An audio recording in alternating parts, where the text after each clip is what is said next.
श्रीमद् भागवत गीता अध्याय 14। प्रकृति के 3 गुण।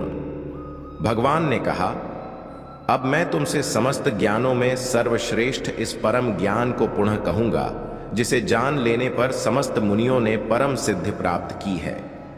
इस ज्ञान में स्थिर होकर मनुष्य मेरी जैसी दिव्य प्रकृति स्वभाव को प्राप्त कर सकता है। इस प्रकार स्थित हो जाने पर वह न तो सृष्टि के समय उत्पन्न होता है और न प्रलय के समय विचलित होता है।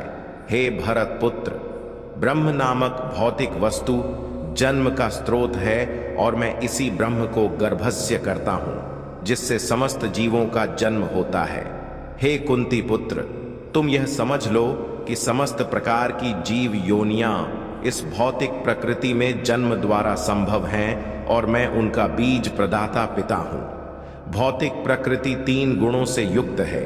ये हैं सतो, रजो तथा तमो गुण। हे महाबाहु अर्जुन, जब शाश्वत जीव प्रकृति के संसर्ग में आता है तो वह इन गुणों से बंध जाता है। हे निष्पाप, सतोगुण अन्य गुणों की अपेक्षा अधिक शुद्ध होने के कारण प्रकाश प्रदान करने वाला और मनुष्यों को सारे पाप कर्मों से मुक्त करने वाला है। जो लोग इस गुण में स्थित होते हैं वे सुख तथा ज्ञान के भाव से बंध जाते हैं। हे कुंती पुत्र, रजोगुण की उत्पत्ति असीम आकांक्षाओं तथा तृष्णाओं से होती है और इसी के कारण से यह देहधारी जीव सकाम कर्मों से बंध जाता है। हे भरत पुत्र, तुम जान लो कि अज्ञान से उत्पन्न तमोगुण समस्त देहधारी जीवों का मोह है। इस गुण के प्रतिफल पागलपन, प्रमाद, आलस तथा नींद है, जो बद्ध जीव को बांधते हैं। हे भरत पुत्र, सतोगुण मनुष्य को सुख से बांधता है, रजोगुण सकाम कर्म से बांधता है और तमोगुण मनुष्य के ज्ञान को ढककर उसे पागलपन से बांधता है। हे भरत पुत्र, कभी कभी सतोगुण रजोगुण तथा तमोगुण को परास्त करके प्रधान बन जाता है, तो कभी रजोगुण सतो तथा तमोगुणों को परास्त कर देता है और कभी ऐसा होता है कि तमोगुण सतो तथा रजोगुणों को परास्त कर देता है। इस प्रकार श्रेष्ठता के लिए निरंतर स्पर्धा चलती रहती है। सतोगुण की अभिव्यक्ति को तभी अनुभव किया जा सकता है जब शरीर के सारे द्वार ज्ञान के प्रकाश से प्रकाशित होते हैं। हे भरतवंशियों में प्रमुख, जब रजोगुण में वृद्धि हो जाती है तो अत्यधिक आसक्ति, सकाम कर्म, गहन उद्यम तथा अनियंत्रित इच्छा एवं लालसा के लक्षण प्रकट होते हैं।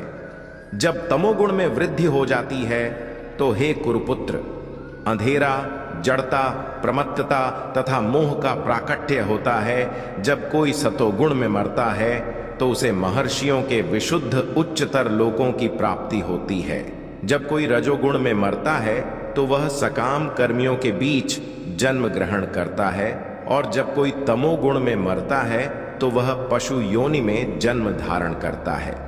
पुण्य कर्म का फल शुद्ध होता है और सात्विक कहलाता है, लेकिन रजोगुण में संपन्न कर्म का फल दुख होता है और तमोगुण में किए गए कर्म मूर्खता में प्रतिफलित होते हैं। सतोगुण से वास्तविक ज्ञान उत्पन्न होता है, रजोगुण से लोभ उत्पन्न होता है और तमोगुण से अज्ञान, प्रमाद और मोह उत्पन्न होता है।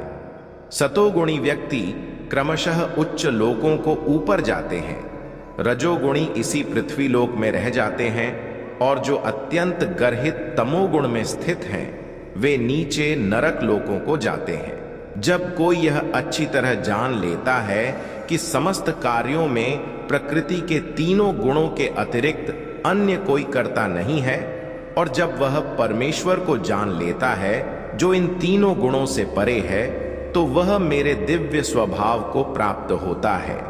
जब देहधारी जीव भौतिक शरीर से संबद्ध इन 3 गुणों को लांघने में समर्थ होता है तो वह जन्म, मृत्यु, बुढ़ापा तथा अनेक कष्टों से मुक्त हो सकता है और इसी जीवन में अमृत का भोग कर सकता है। अर्जुन ने पूछा, हे भगवान, जो इन 3 गुणों से परे है वह किन लक्षणों के द्वारा जाना जाता है? उसका आचरण कैसा होता है? और वह प्रकृति के गुणों को किस प्रकार लांघता है। भगवान ने कहा, हे पांडुपुत्र, जो प्रकाश, आसक्ति तथा मोह के उपस्थित होने पर न तो उनसे घृणा करता है और न लुप्त हो जाने पर उनकी इच्छा करता है, जो भौतिक गुणों की इन समस्त परिक्रियाओं से निश्चल तथा अविचलित रहता है और यह जानकर कि केवल गुण ही क्रियाशील हैं, उदासीन तथा दिव्य बना रहता है, जो अपने आप में स्थित है और सुख तथा दुख को एक समान मानता है, जो मिट्टी के ढेले, पत्थर एवं स्वर्ण के टुकड़े को समान दृष्टि से देखता है, जो अनुकूल तथा प्रतिकूल के प्रति समान बना रहता है, जो धीर है और प्रशंसा तथा बुराई जो समस्त परिस्थितियों में अविचलित भाव से पूर्ण भक्ति में प्रवृत्त होता है, वह तुरंत ही प्रकृति के गुणों को लांघ जाता है और इस प्रकार ब्रह्म के स्तर तक पहुंच जाता है। और मैं ही उस निराकार ब्रह्म का आश्रय हूं, जो अमर्त्य, अविनाशी तथा शाश्वत है और चरम सुख का स्वाभाविक